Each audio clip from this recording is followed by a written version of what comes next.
आप सभी लोगों का स्वागत है फिर से एक बड़ी दौड़ क्रिक जोन में। आशा करता हूँ सभी लोग सही सलामत होंगे। तो चलिए शुरू करते हैं आज का वीडियो, जहाँ पे आज डबल हेडर मुकाबला, पहला दोपहर का जो मुकाबला है, जहाँ पे वेस्ट इंडीज और दक्षिण अफ्रीका आमने सामने भिड़ने उतरी थी अहमदाबाद के मैदान में। और वहाँ पे इस मुकाबले के ऊपर ज्यादा निगाहें थी, क्योंकि इस मुकाबले में अगर दक्षिण अफ्रीका जीतता है तो भारत के लिए मुकाबला मुकाबला नहीं, मतलब सेमीफाइनल के रास्ते में रन रेट बाधा नहीं बन सकता।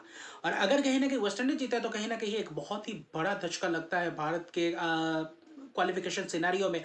और वहाँ पे एक बहुत ही बड़ा गैप बन जाता अगर दक्षिण वेस्ट इंडीज ये मैच जीतता।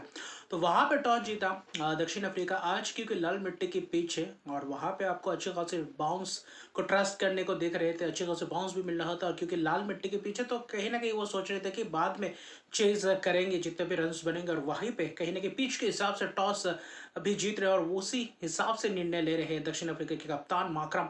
और जिस तरीके से कप्तान ने यह निर्णय लिया, कहीं ना कहीं पहला 2 ओवर वेस्ट इंडीज ने थोड़ा बहुत अलग ही अंदाज में आज दिखे। वेस्ट इंडीज के बल्लेबाज श्रेय होप की बात करें या फिर ब्रेंडन किंग की, पहला ओवर केशव महाराज से शुरुआत करते हैं। एक बदलाव था वेस्ट इंडीज के खेमे में, जहां पे अकील हुसैन की जगह पे रोस्टन चेज आए हुए थे।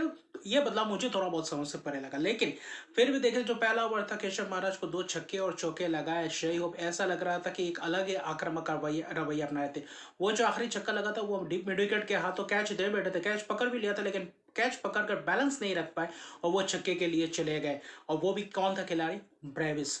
और आज कैच छूटते हुए भी नजर आए। दक्षिण अफ्रीका अमूमन ऐसे फील्डिंग मिस चांसेस देखने को मिलते नहीं है, बहुत ही कम इस विश्व कप में देखने को मिला।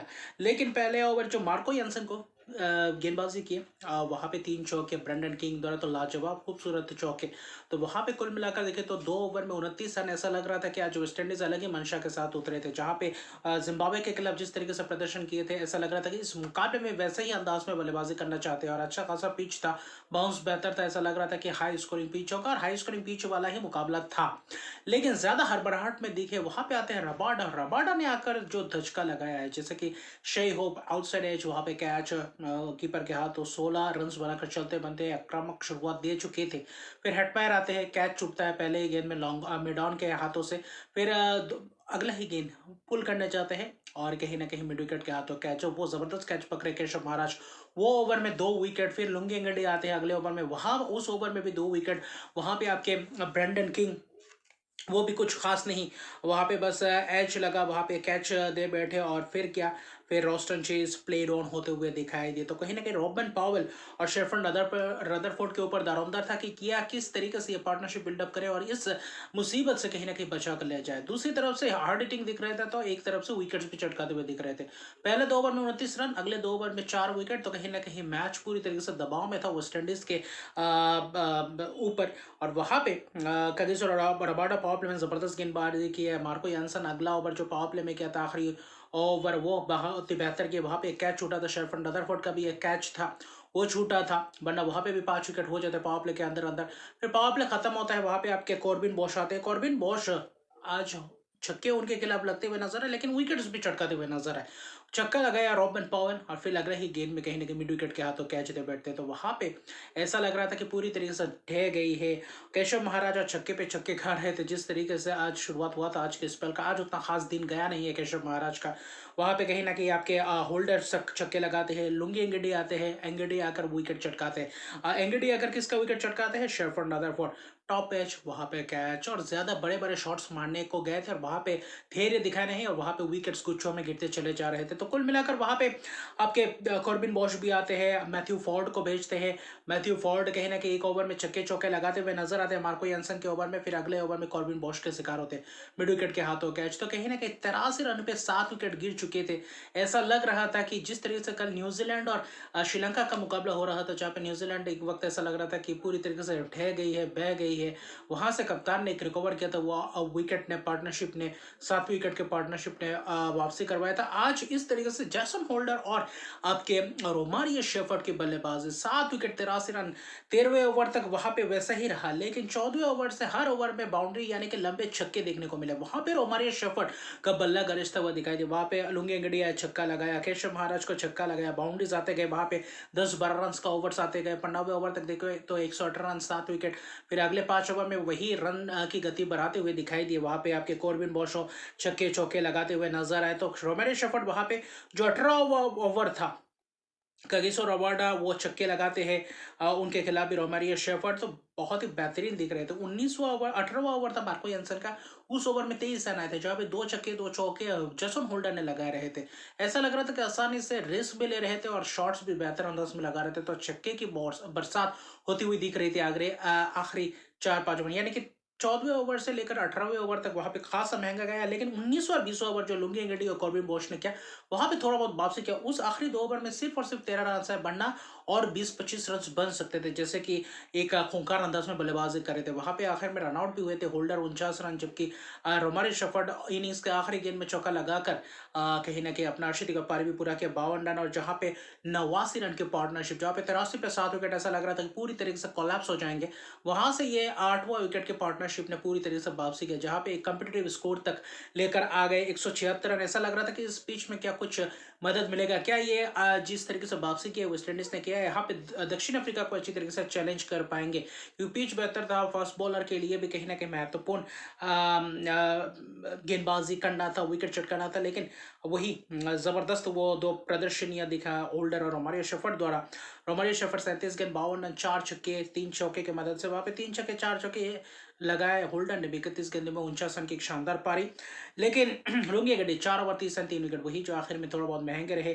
Kagiso Rabada 4 over 22 run 2 wicket, जिन्होंने वापसी पहले ही ओवर में करवा दिया था, और वहां से ही कहीं ना कहीं कोलैप्स देखने को मिला था। कॉर्बिन बोश ने भी 2 विकेट चटकाए, लेकिन 177 रन का लक्ष्य, ऐसा लग रहा था कि शायद वेस्टइंडीज क्या कुछ वापसी कर पाएंगे। लेकिन पहले ही शुरुआती इनिंग्स में ही चौका, और माकराम कुछ अलग ही अंदाज में दिख रहे थे। आज कप्तानी नॉक फिर से एक और बार देखने को मिला, और माकराम द्वारा कंसिस्टेंसी दिख रहा है इस विश्व कप में, कप्तानी में भी और बल्लेबाजी में भी बेहतर बेहतर अंदाज में उमदा बल्लेबाजी भी और उमदा कप्तानी भी करते हुए नजर है। और टीम एफर्ट्स में टीम को जो कंट्रीब्यूट करते हैं, जिस सिचुएशन में अपने आकर जिस तरीके से शुरुआत देते हैं, वो लाजवाब शुरुआत में ही कहीं ना कहीं आपके रोमारियो शेफर्ड को भी छक्के चौके लगाते हैं, होल्डर भी गेंदबाजी करते हैं। मैथ्यू फोर्ड को 3 ओवर डलवाए, वहां पे भी खासा महंगे रहे। और कहीं ना कहीं पहले तो 4 ओवर बल्लेबाजी किया था, माकराम ने चौके और बाउंड्रीज का इस्तेमाल किया था। लेकिन 5 और ओवर में भी वहीं पे छक्का लगाया था माकराम ने मैथ्यू फोर्ड को।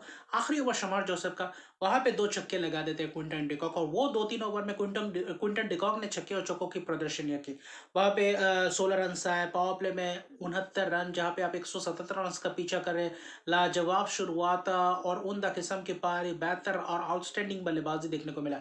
हिटिंग जबरदस्त अंदाज में दिखा, लेंथ को गेंद को शॉर्ट ऑफ लेंथ डिलीवरीज का इस्तेमाल करके करते थे, वहां पे भी जबरदस्त छक्के लगे। तो कहीं ना कहीं पावर प्ले में स्पिनर्स का इस्तेमाल नहीं किया, वहां पे कुछ चूक हुआ कप्तान शे होप द्वारा।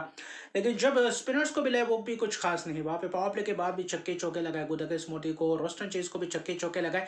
आखिर में कहीं ना कहीं लॉन्गॉन के हाथों कैच दे बेटे बनना बहुत ही जबरदस्त, 47 रन बना गए, वो जो 2-3 ओवर में खाली छक्के और चौकों की बरसात कर रहे थे। 24 गेंद में 47 रन, शानदार बल्लेबाजी, एडन मकराम की कप्तानी बल्लेबाजी, एक छोर को संभाल भी रहे थे और रन्स भी बखूबी अंदाज में बना रहे थे। रॉयन रिकल्टन आते हैं, वो भी आकर केमियो पारी खेल जाते, यानी कि ऐसा लग रहा था कि जल्दबाजी में थे आज दक्षिण अफ्रीका। रन रेट को बेहतर करना चाहते थे वेस्ट इंडीज से भी, वही उसी के फिराक में थे। और वहां पे भारतीय टीम के लिए भी फायदा हो रहा था कि जितना जल्दी मैच को खत्म करेंगे दक्षिण अफ्रीका, तो रन रेट उतना ही कम होता जाएगा वेस्ट इंडीज का। और आखिर में चाहते थे दक्षिण अफ्रीका किसी तरीके जीते और भारत का रन रेट का मसले में कहीं ना कहीं ना फंसे। 2 ओवर कहीं ना कहीं शांत गया था, रोस्टन चेज गुदगस मोटी, वहां पे बाउंड्रीज आए थे। लेकिन फिर 12वें ओवर में रोस्टन चेज को छक्का लगाते हैं, वहां पे रॉयन रिकल्टन करारा प्रहार रोस्टन चेज के ऊपर ज्यादा से छक्के पे छक्के लगाते हुए नजर आए आपके एडन माकराम भी, रॉयन रिकल्टन भी। और आखिर में बस औपचारिकता ही था, चौका लगाकर मैच जितवा देते हैं कप्तान के बल्ले से। कप्तान हैराकी 82 रन 46 गेंद में 4 छक्के 7 चौकों की मदद से नाबाद रहते हैं, जबकि रॉयन रिकल्टन एक केमियो पर 28 गेंद में 45 रन 2 छक्के 4 चौकों की मदद से और 9 विकेट की एक बहुत ही बड़ी जीत, 16.1 ओवर में ये चेज कर जाते। ऐसा लगा ही नहीं वेस्ट इंडीज इस विश्व कप में अनबीटन थे, और जिस तरीके से जिम्बाब्वे के खिलाफ खेला था, इस मैच में ऐसा लगा ही नहीं कि वो दबाव साउथ अफ्रीका के ऊपर कहीं ना कहीं डाल पाए। साउथ अफ्रीका पूरी तरीके से अहमदाबाद में इस विश्व कप में खेलने का फायदा किस तरीके से उठा सकते हैं, वो आज दर्शा दिया है। दक्षिण अफ्रीका के गेंदबाज और खासतौर पर बल्लेबाज एडन माकरम और कप्तान की कंसिस्टेंसी, लगातार अर्शदीप पारी खेलते हुए नजर आ रहे हैं, नाबाद भी रह रहे हैं, मैच भी जितवा रहे हैं। तो कहीं ना कहीं 9 विकेट की एक जबरदस्त जीत, और इस जीत के साथ भारत को कहीं ना कहीं फायदा कर गए, क्योंकि भारत को अब समीकरण यह है अगला 2 मैच जीते तो सीधा सेमीफाइनल में प्रवेश कर जाएंगे। जो आशा करते हैं वो ऐसे ही करेंगे। क्योंकि आज शाम का मुकाबला भारत बनाम जिम्बाब्वे चेन्नई में मुकाबला है, तो वहां पे भी रुख रहेगा। लेकिन दक्षिण अफ्रीका इस जीत के साथ 4 अंक अर्जित कर चुके हैं। भारत अगर शाम का मैच जिम्बाब्वे के खिलाफ जीते थे तो सीधा क्वालिफाई कर जाएंगे। दक्षिण अफ्रीका आज क्यू भी लग जाएगा उनके नाम के पास। लेकिन रन रेट भी बेहतर है और वेस्ट इंडीज का रन रेट बहुत ही नीचे गिरा है, लेकिन फिर भी बेहतर रन रेट है। लेकिन भारत के पास सीधा समीकरण 2 जीत और सेमीफाइनल में प्रवेश। तो ये दूसरी टीम कौन बनेगी? दक्षिण अफ्रीका तो पूरी 99.9% क्वालिफाई हो चुकी है सेमीफाइनल के लिए। बस अब भारत या वेस्ट इंडीज या जिम्बाब्वे कौन प्रवेश करेगा, आखिर में बाजी मारेगा, उसमें देखने लायक बताऊंगा। तो अभी के लिए इतने। अगर तक मेरे चैनल को सब्सक्राइब नहीं किया तो मेरे चैनल को सब्सक्राइब कर दीजिए, लाइक शेयर कमेंट जरूर कीजिए। तब तक के लिए गुड बाय।